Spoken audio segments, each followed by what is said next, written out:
No one could believe that a mother, a woman with a gentle smile and a calm appearance, had hidden the true face of a serial killer behind her deceptive facade.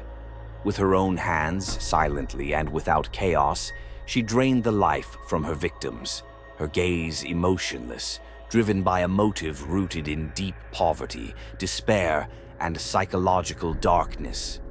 Mahin Qadiri, Iran's first female serial killer, carries a story that is not only disturbing, but almost unimaginable. Mahin Qadiri was born in 1977 in Qazvin. She was a woman like many others, a mother of two, with a modest and religious appearance. But beneath that exterior lay a world filled with resentment, psychological pressure, and hidden rage. From her teenage years, Mahin struggled with family problems. Her father was a strict and abusive man, and the home environment was far from safe or nurturing for a child. These pressures later manifested in risky behaviors, habitual lying, and ultimately, violence. We're about to step into a place most people don't even dare to look at. If you're ready, just stay with me. The story is only just beginning. Her first murder took place in 2006. Mahin befriended an elderly woman who seemed completely harmless. With a poisoned juice and a gentle smile, she invited the woman into her home. Once the victim was incapacitated and unable to defend herself, Mahin strangled her. This method, using poison followed by strangulation, became the signature of her crimes.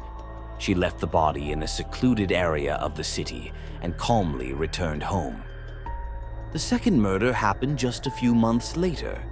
This time, Mahin chose a victim she somewhat knew, a middle-aged woman who had come to Mahin's house in hopes of receiving a loan. The story repeated itself. A poisoned drink, a moment of weakness, and then hands mercilessly wrapping around the victim's neck. But this time, Mahin made a mistake. She kept something identifiable that belonged to the victim. The third murder, however, changed the course of the case forever. The third victim was a lonely religious woman, often seen at the local mosque. Mahin approached her with the promise of financial help.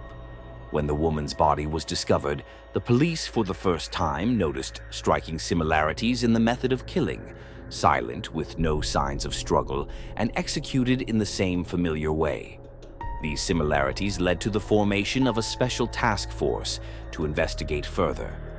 The police still didn't know who they were dealing with, but they now knew a serial killer was operating in their city. The idea that the killer could be a woman was something they never imagined. This was the turning point, the moment when the investigation became serious, and the invisible traces Mahin had left behind slowly began to reveal themselves. The fourth murder marked a turning point in Mahin's behavior. She was no longer cautious. The fourth victim was a middle-aged, lonely woman whom Mahin had met through a charity meeting. She followed the same deadly script: invitation home, poison drink, and the quiet execution. But this time, Mahin acted in haste and abandoned the body near her own home. This mistake helped the police narrow down the geographical area of their investigation. In the fifth murder, Mahin experienced the feeling of being followed for the first time. She chose her victim from a park, a stranger who had come for a walk. The murder was carried out hastily, and a partial fingerprint was left at the scene where the body was abandoned. This clue became the first real breakthrough for the police. Around the same time, more and more public reports began to surface about a suspicious woman who was frequently seen engaging elderly individuals in conversation and gaining their trust. It was these very reports that brought Mahin's face onto the police radar. The investigative team began gathering information by analyzing her movements, suspicious phone calls, and contradictory behaviors. Everything was leading up to the sixth murder, where Mahin made her fatal mistake. Each of these victims had a life, a world, and a family behind them. But the final act of this tragedy is still to come. Stay with me, so together we can witness the most heartbreaking part of this story. The sixth murder, Mahin's last crime, was her breaking point. This time, the victim was a retired female teacher who lived in Mahin's neighborhood. Mahin lured her into the house with promises of financial aid and securing a loan. But this time, the victim resisted in the final moments, and the neighbors heard the sounds of a struggle. Following a call from one of the neighbors, police officers arrived at the scene. Mahin quickly tried to hide the truth with an excuse, but her agitated behavior was enough to attract the officers' attention. The interrogation began immediately. At first, Mahin denied everything and claimed she was innocent. However, undeniable evidence, including fingerprints, neighbors' testimonies, and belongings of the victims found in her home, quickly clarified the direction of the case. After several days in custody and under psychological pressure, Mahin finally confessed. She admitted to murdering 6 women, providing full details. She cited financial problems, depression, and life's pressures as her motives.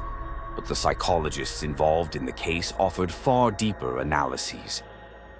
The psychologists involved in the case believed that Mahin suffered from severe antisocial personality disorders, an individual lacking empathy, indifferent to the consequences of her actions, and driven by a false sense of power.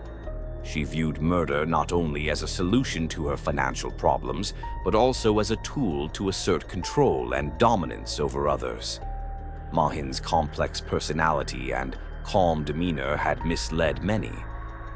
The case was quickly referred to court. During the hearings, attended by the victims' families and numerous reporters, Mahin responded to questions without showing any signs of remorse. She repeatedly claimed that she never intended to kill anyone, but felt she had no other way to survive.